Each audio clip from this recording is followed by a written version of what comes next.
Market లో invest చేసి మీ డబ్బులు డబుల్ చేసుకోవాలనుకుంటున్నారా? సుందరరామిరెడ్డి గారి సెమినార్ కి అటెండ్ అవ్వండి.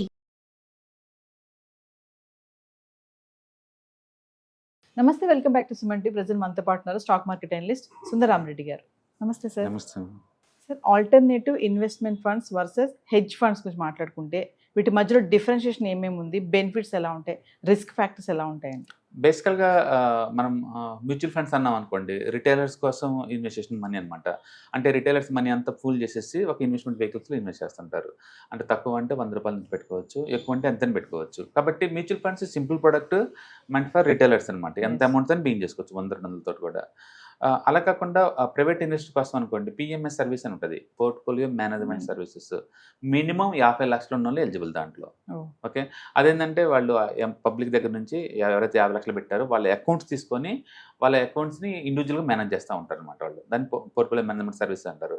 ఇప్పుడు మ్యూచువల్ ఫండ్స్ దానికి తేడా ఏంటంటే, మ్యూచువల్ ఫండ్స్లో ఫండ్ మేనేజర్స్ ఎన్ని మాటలు కొని అమ్ముతున్న ట్యాక్స్లు ఉండవు మనకి. ఎందుకంటే మ్యూచువల్ ఫండ్స్ ట్రస్ట్ కింద ఫామ్ అవుతాయి కాబట్టి, అవి నాన్ ప్రాఫిట్ ఆర్గనైజేషన్ కాబట్టి వాళ్ళు అమ్మి కొన్నా సరే వాళ్ళ కోసం కాదు కాబట్టి వాళ్ళకి ఎలాంటి ట్యాక్స్లు పడవు. అదే పిఎంఎస్ సర్వీలు అనుకోండి, ఫండ్ మేనేజర్ ఎన్ని మాటలు మార్చినా సరే నీ అకౌంట్లో మారుస్తున్నాడు కాబట్టి short term capital gain tax నువ్వు కట్టాల్సి ఉంటుంది. అందుకని ట్యాక్స్లు ఎక్కువ ఉంటుంది పిఎంఎస్ సర్వీస్లో. అంటే వాళ్ళ ఛార్జెస్ కూడా ఎక్కువ ఉంటాయి అనమాట. మొత్తానికి మీ దగ్గర 50 లక్షలు అనుకుంటే మ్యూచువల్ ఫండ్స్ కన్నా బెటర్ కావాలి, రిస్క్ రివార్డ్ అనుకుంటే కనుక పిఎంఎస్కి వెళ్ళిపోవచ్చు. నెక్స్ట్ లెవెల్ నా దగ్గర 1 crore ఉందనుకోండి, ఇంకా ఎక్కువ రిస్క్ తీసుకుంటాను, నాకు ఎక్కువ రివార్డ్ కావాలనుకోండి, అప్పుడు ఆల్టర్నేట్ ఇన్వెస్ట్మెంట్ ఫండ్స్ లైన్లో పడతాయి.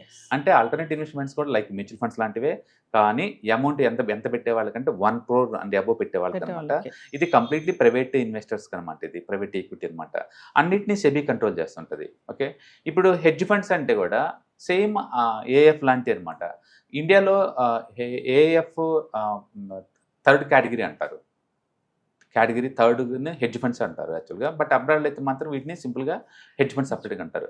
హెడ్జ్ ఫండ్స్ అంటే multiple derivative products and multiple assets ద్వారా ఇన్కమ్ జనరేట్ చేయడం అనమాట. వాళ్ళు చాలా కాంప్లెక్స్ స్ట్రాటజీస్ వాడుతూ ఉంటారు మనీ మేకింగ్ కోసం. వాళ్ళు షార్ట్ పడతారు, లాంగ్ వెళ్తారు, ఫీచర్స్ తీసుకుంటారు, ఆప్షన్ తీసుకుంటారు, ఈక్విటీ తీసుకుంటారు, రియల్ ఎస్టేట్ తీసుకుంటారు, అన్లిస్టెడ్ కంపెనీస్లో కూడా ఇన్వెస్ట్ చేస్తూ ఉంటారు. మొత్తానికి ఏంటంటే మార్కెట్ పడుతున్నా పెరుగుతున్నా సైడ్వేలో ఉన్నా సరే మనీ మేక్ చేయడం అనేది హెడ్జ్ ఫండ్స్ యొక్క ఉద్దేశం అనమాట. కాబట్టి ఎక్కువ ఛార్జ్ చేస్తారు వాళ్ళు. అది కంప్లీట్గా ప్రైవేట్ అండ్ లిక్విడిటీ పెద్దగా ఉండదు అనమాట. ఏఎఫ్ కూడా నథింగ్ బట్ హెడ్జ్ ఫండ్సే. కాకపోతే ఏఎఫ్లో ఏంటంటే కేటగిరీ 1, 2, 3 3 లెవెల్స్ ఉంటాయి అనమాట. అండ్ స్టార్టప్ కంపెనీలు ఇన్వెస్ట్ చేయడం, అండ్ ప్రైవేట్ కంపెనీలు ఇన్వెస్ట్ చేయడం, ప్రైవేట్ రియల్ ఎస్టేట్లు ఇన్వెస్ట్ చేయడం, అండ్ ఐపీఓ రాకముందే కంపెనీలు ఇన్వెస్ట్ చేయడం, ఇలాంటి ఏఎఫ్లు చేస్తూ ఉంటాయి అనమాట. అండ్ ఏఎఫ్ కూడా nothing but hedge fund లాంటివే.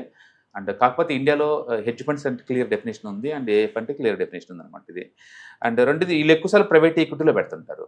Okay, and minimum 1 కోటి రూపాయలు అంటే ఉంటే దీంట్లో పెట్టుకోవచ్చు. అండ్ రిస్క్ రివార్డు ఎక్కువ ఉంటుంది మీద వాటితో కంపల్సుకుంటే. అండ్ ఇదని కొంచెం too much risky, and leverage కూడా అలౌ చేస్తారు హెడ్జ్ ఫండ్స్. అది సో బేసికల్గా ఈ హెడ్జ్ ఫండ్స్ అయినా ఆల్టర్నేటివ్ ఇన్వెస్ట్మెంట్ ఫండ్స్ అయినా కొంచెం అల్ట్రా రిచ్ ఉన్న వాళ్ళకి అండ్ ఎక్కువ రివార్డ్ ఎక్కువ రిస్క్ కావాల్సిన వాళ్ళకి features, options, equity, real estate అన్ని అసెట్స్తో డీల్ చేసుకుంటూ మార్కెట్ పడ్డా పెరిగినా సైడ్వేలో ఉన్న మనీ మేక్ చేయడం ఉద్దేశం బేసిక్. కాబట్టి రిస్క్ ఎక్కువ, రివార్డ్ ఎక్కువ. కమింగ్ టు రిటైలర్ ఇన్వెస్టర్స్ గురించి మాట్లాడుకుంటే సార్, వీళ్ళకి హెడ్జ్ ఫండ్స్ బెటరా, ఏఎఫ్ బెటరా? అంటే రిటైలర్స్ అంటేనే తక్కువ డబ్బు ఉన్నవాళ్ళు. బేసిక్గా ఒక కంపెనీలో ఒక బాన్ కార్డుకి 1 లక్ష రూపాయల లోపు ఉంటే దాన్ని రిటైలర్స్ అంటారు. 2 lakh అండ్ అబోవ్ ఉంటే హై నెట్వర్త్ ఇన్వెస్టర్స్ అంటారు. ఇది 2 lakh ఉంటేనే. అండ్ ఏఎఫ్ పెట్టాలంటే మినిమం 1 కోటి రూపాయలు ఉండాలి. Minimum 1 crore. 1 crore స్టాక్ మార్కెట్లో పెట్టే అంత రిటైలర్స్ ఎవరు ఉంటారండి? అందుకని ఆ ఏరియాలోకి వాళ్ళు ఎంటర్ అవ్వరు. ఇది కేవలం లేదు, మీకు ఒక 20 crore 30 crore నెట్వర్త్ ఉందనుకోండి. నెట్వర్త్ అంటే అప్పులు మైనస్ మీకున్న అసెట్స్ తీసేస్తే is equal to net worth. For example ఇప్పుడు మన దగ్గర ఒక మ్యూచువల్ ఫండ్ పోర్ట్ఫోలియో 20 లక్షలకు ఉంది. ఓకే, చేతిలో క్యాష్ ఒక 10 లక్షలకు ఉంది. అండ్ ఇల్లు ఒక 50 లక్షల వర్త్ ఇల్లు ఉంది. అండ్ ఒక 20 లక్షల బట్టి కారు ఉంది. ఇలా మొత్తం లెక్కేసామనుకోండి, ఇవన్నీ ఆస్తులు. అప్పులు చూసామనుకోండి, కారు లోన్లో ఉంది 90% లోన్ కట్టాలి, ఇల్లు లోన్లో ఉంది 90% కట్టాలి, అవి లయబిలిటీస్. ఈ రెండు తీసేస్తే మిగిలిపోయిందని నెట్వర్త్ అంటారు. అందుకో రిటైలర్స్కి 1 కోటి నెట్వర్త్ ఉండదండి. ఇది ఎవరికంటే ఒక 20-30 crore వర్త్ నెట్వర్త్ ఉన్న వాళ్ళకి 1 crore అంటే అఫోర్డబిలిటీ ఉంది కదా, వాళ్ళ కోసం అనమాట ఆల్టర్నేటివ్ ఇన్వెస్ట్మెంట్ ఫండ్స్ ఉన్నాయి. అండ్ హెడ్జ్ ఫండ్స్ కంప్లీట్గా ప్రైవేట్ అను అంత యాక్సెస్ ఉండదు అంత ఈజీగా. ఈ ఆల్టర్నేటివ్ ఇన్వెస్టర్ ఫండ్స్ అనేవి సార్ లాంగ్ టర్మ్ కి ఇది పనికొస్తాయి కేవలం లాంగ్ టర్మ్, షార్ట్ టర్మ్ కాదు. షార్ట్ టర్మ్ లో బయటకు వచ్చిన లాగేస్తారు వాళ్ళు. బేసికల్గా ఏదైనా ఒక రియల్ ఎస్టేట్ ప్రాజెక్ట్ ఉందనుకోండి ప్రైవేట్ది, దాంట్లో వీళ్ళు ఇన్వెస్ట్ చేస్తారు. ఆ ప్రాజెక్ట్ ఫినిష్ అవడానికి 7-8 ఏళ్ళు పడుతుంది కదా, అందుకని షార్ట్ టర్మ్ లో బయటకు రావడం కష్టం, వచ్చిన పెనాల్టీలు హెవీగా ఉంటాయి. ఎస్ కాబట్టి మధ్యలో బయటకు రావడం కదా, మ్యూచువల్ ఫండ్ అంత లిక్విడిటీ ఉండదు. అంటే ఏఎఫ్ అనేది ఏ టైప్ ఆఫ్ అసెట్స్ లో మనం ఇన్వెస్ట్మెంట్ చేయొచ్చు బేసికల్గా స్టాక్ మార్కెట్లో పెట్టుకోవచ్చు, అండ్ స్టాక్ మార్కెట్ బయట కూడా ఇన్వెస్ట్ చేసుకోవచ్చు, అండ్ ఎస్ఎంఈ కౌంటర్లో పెట్టుకోవచ్చు, venture capitalist and Angel investments and disasters అసెట్స్లో అట్లీట్లో అండ్ బ్యాంకుల్లో కుదవ పెడితే వస్తాయి కదా, ఎస్ దివాలా తీసిన కంపెనీస్ వాటిలో ఇన్వెస్ట్ చేసుకోవటాలు. అంటే ఇలా అంటే పబ్లిక్కి దొరకని ఏరియాలో కూడా వీళ్ళు ఇన్వెస్ట్ చేసుకుంటూ పోతారు అనమాట. జనరల్ రూల్ ఏంటంటే మ్యూచువల్ ఫండ్స్ పెరిగితేనే మీకు లాభం, పడుతుంటే మీకు మార్కెట్ పడుతుంది అనుకోండి మీరు లాస్ అవ్వాల్సిందే, సైడ్లోనే నీకు లాస్ అవ్వాల్సిందే. బట్ ఏఎఫ్ అలా కాదు, మార్కెట్ పడుతున్నా మనీ మేక్ చేయాలని చూస్తారు, ఓకే సైడ్లో ఉన్న మనీ మేక్ చేద్దాం అనుకుంటారు. అందుకని వాళ్ళు ఫీచర్స్ ఆప్షన్స్తో ఎక్కువ గేమ్ ఆడతారు, ఎక్కువ వర్స్టైలిటీ అనమాట.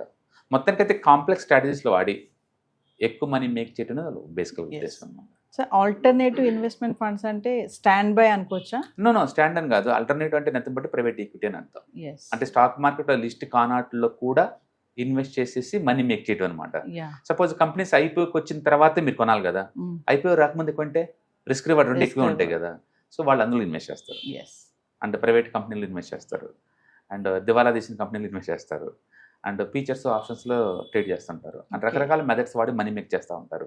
అండ్ మనం అనుకునే Angel investors fund, venture capitalist fund, SME fund, ఇవన్నీ కూడా నథింగ్ బట్ ఏఎఫ్ అన్నీ, ఎస్ అవన్నీ కూడా పబ్లిక్ మనీయే, అండ్ ప్రైవేట్ ఇన్వెస్టర్ దగ్గర నుంచి వసూలు చేస్తారు. కాకపోతే మ్యూచువల్ ఫండ్స్ లాగా 100-200 రూపాయలు కదా, ఇది మినిమం ₹1 నుంచి. Thank you. Hi, one day classroom ఎన్విరాన్మెంట్లో ఆఫ్లైన్ వెబినార్ జరగబోతుంది. అండ్ ఇంట్రెస్ట్ ఉన్న పార్టిసిపెంట్స్ ఈ కింద స్క్రోల్ అవుతున్న నెంబర్కి రింగ్ చేసుకొని సీట్ బుక్ చేసుకోండి. దీంట్లో ETFs, index funds and mutual funds మీద completely and hand holding experience మీకు ప్రొవైడ్ చేయబడుతుంది.